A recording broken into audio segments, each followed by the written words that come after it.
Have you ever wondered who truly pulls the strings of our world? It's not the politicians on your screens or the monarchs in storybooks. The real power is quieter, more patient, and far older.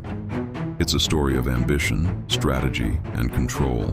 A hidden history of financial dynasties that have shaped nations and defined our reality. This is the story of how a handful of families built an invisible empire, one that began with a single flame in the dark.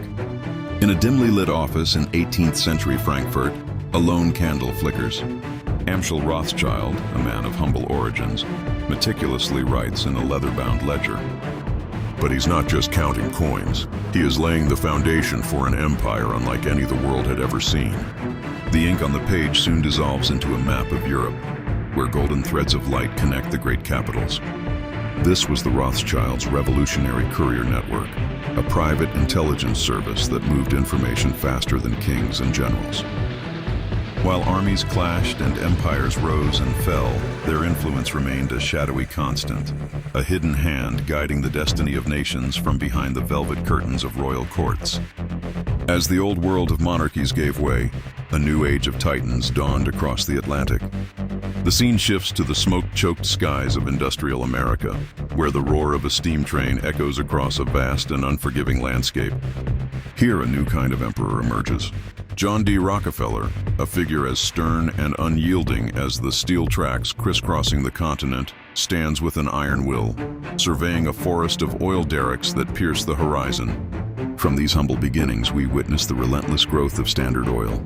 Through a series of quick, brutal maneuvers, it transforms from a fledgling enterprise into a monolithic monopoly, a leviathan that swallows its rivals whole and rewrites the rules of commerce itself.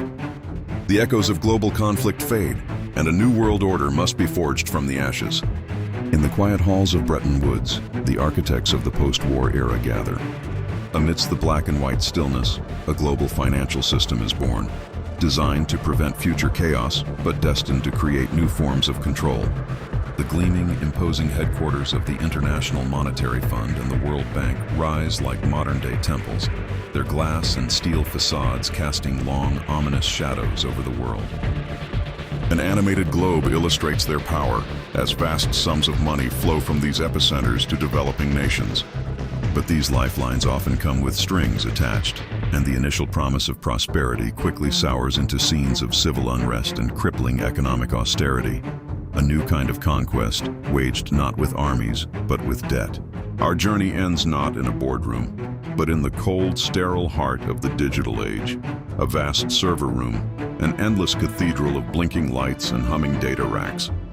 Here, information is the new currency, and algorithms are the new law. Out of a swirling vortex of stock market data, two names materialize: BlackRock and Vanguard. These are not just companies. They are the silent owners of the world, their portfolios holding a stake in nearly every major corporation on the planet.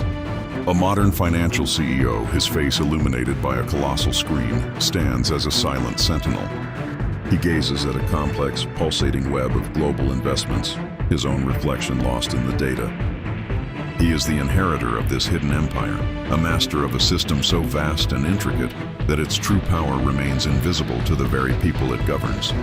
This is the evolution of control, a legacy passed down through generations, now managed by the silent, powerful few.